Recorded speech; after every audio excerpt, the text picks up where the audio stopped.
बिस्मिल्लाहिर्रहमानिर्रहीम। अस्सलामु अलैकुम रहमतुल्लाहि व बरकातुहू।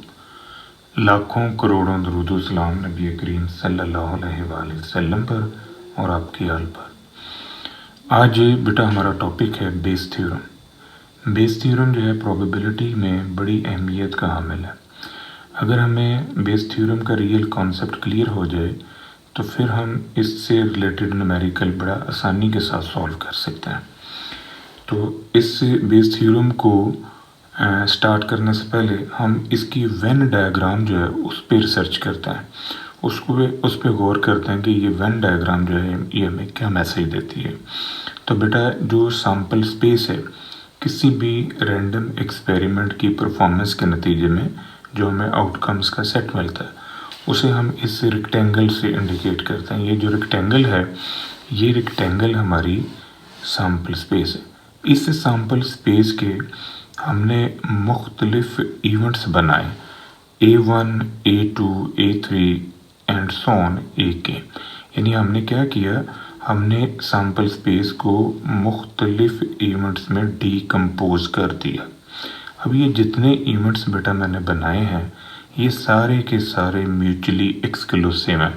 क्यों कि इनके अंदर आपस में कोई भी पॉइंट कॉमन नहीं है। A1 जो है इसका A2 के साथ कोई जॉइंट पार्ट नहीं है, A2 का A3 के साथ कोई जॉइंट पार्ट नहीं है। इसका मतलब कि सारे के सारे म्यूचुअली एक्सक्लूसिव हैं। अब इन इवेंट्स में एक मेजर इवेंट, बड़ा इवेंट पड़ा हुआ है B, यानी B जो है ये शेडेड पार्ट है। अब B बेटा जब भी आएगा तो अपने साथ कम से कम एक A इवेंट ज़रूर लेके आए। यानी इवेंट A जो हैं जितने हैं उनमें से कम एक साथ में ज़रूर आएगा जब भी B अक्कर होगा। अब हमारा इंटरेस्ट ये है कि B जब आता है तो अपने साथ कौन सा इवेंट A लेके आता है। यानी हमने इवेंट A ढूंढना है on the basis of B। यानी इवेंट A का वो स्पेसिफिक पार्ट हमने जनरेट करना है जो इवेंट B के साथ अक्कर हो रहा है। तो ये चीज़ जो है ये बेस थ्योरम कहलाती है। अब इसी चीज़ को हम एक स्टेटमेंट की सूरत में लिख सकते हैं। If A1, A2 up to AK events partition the sample space S, B is any event which occurred if and only if at least one of AI occurred. Then for any I 1 up to K, probability of AI over B is equal to this one.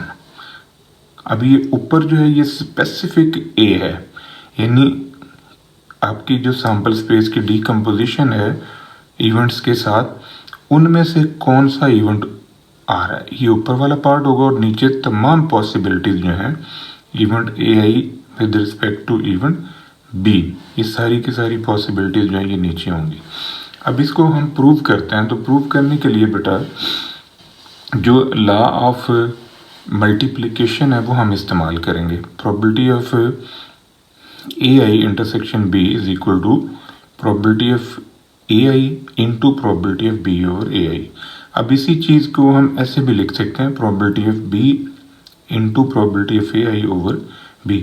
ये जो B है अगर हम इसके नीचे ले आएँ, यानी ये वाला B अगर हम इधर ले आएँ तो फिर ये इस फॉर्म में आ जाएगा।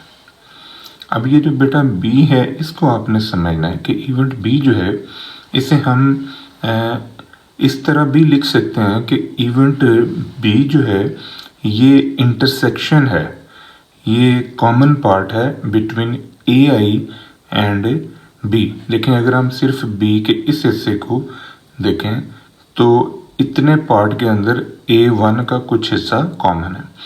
अगर हम B के इस पार्ट को देखें तो इसमें A2 का हिस्सा कॉमन है।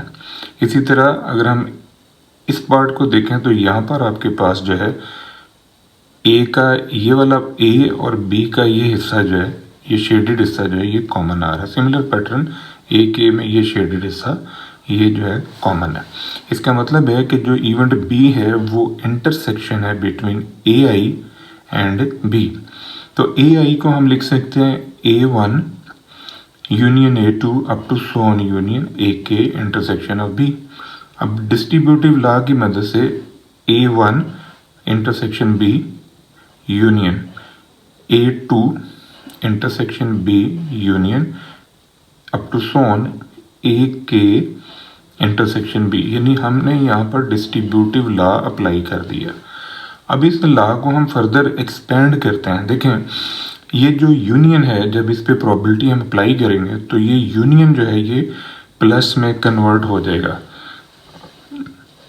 आप नोटिस करें कि जब मैंने इसके ऊपर प्रोबेबिलिटी अप्लाई की है, यानी ये ऊपर वाली स्टेटमेंट है, इस पर प्रोबेबिलिटी लगाई, तो ये जो यूनियन है ये प्लस में शिफ्ट हो गया, ये सारे प्लस में शिफ्ट हो गए। अब हमने इस पार्ट को according to law of multiplication, ये जो हमने ऊपर बयान किया है, इसकी मदद से हम इसको ब्रेक कर सकते हैं। ये इसकी जो फर्दर ब्रेकेज है वो हम इस फॉर्म में करेंगे कि ये जो A1 इंटरसेक्शन B है, इसे हम लिख सकते हैं probability of A1 into probability of B over A1, कि इवेंट A आता है और फर्दर इवेंट B आता है इस शर्त पे कि इवेंट A निकल चुका है, यानी A1 जो है ये निकल चुका है। इसी तरह A2 पहले निकला, देन B आया इस शर्त पे कि इवेंट A2 निकल चुका है। सिमिलर पैटर्न AK की प्रोबेबिलिटी इनटू B आया इस शर्त पे कि इवेंट AK निकल चुका है। तो ये जो मैंने एक्सपेंशन की है, ये मैंने इस वजह से एक्सपेंशन की है इस फॉर्म के अंदर, इनकी इस फॉर्म में जो एक्सपेंशन है ये इस वजह से है कि AI और B जो हैं ये नॉट म्यूचुअली एक्सक्लूसिव इवेंट्स हैं, क्योंकि AI और B नॉट म्यूचुअली एक्सक्लूसिव हैं और नॉट म्यूचुअली एक्सक्लूसिव इवेंट जो हैं वो डिपेंडेंट भी होते हैं और वो इंडिपेंडेंट भी होते हैं। तो हमने इनको डिपेंडेंट फॉर्म में लिखा है। डिपेंडेंट फॉर्म में ये जो ओवर वाली स्टेटमेंट है ये इंडिकेट कर रही है कि ये डिपेंडेंट फॉर्म में है, कि इवेंट B आएगा इस शर्त पे कि इवेंट A1 निकल चुका है, इवेंट B आएगा इस शर्त पे कि इवेंट A2 निकल चुका है। अब इस सारे को अगर हम सम अप कर लें, यानी हम इसके ऊपर समेशन अप्लाई कर लें, तो ये सारा सम अप होके इसमें आ जाएगा। यानी ये ऊपर वाली सारी स्टेटमेंट जो है इसको सम अप कर लें, यहाँ पर I की जगह पर आप 1 रखें, ये स्टेटमेंट खुलेगी, I की जगह पर आप 2 रखें, ये स्टेटमेंट, I की जगह पर K रखें, ये स्टेटमेंट आ जाएगी। अब ये जो प्रोबेबिलिटी ऑफ B है, इस प्रोबेबिलिटी ऑफ B को हमने पुटअप करना है यहाँ पर। अब इस जगह पर हम प्रोबेबिलिटी ऑफ B का आंसर शिफ्ट करेंगे।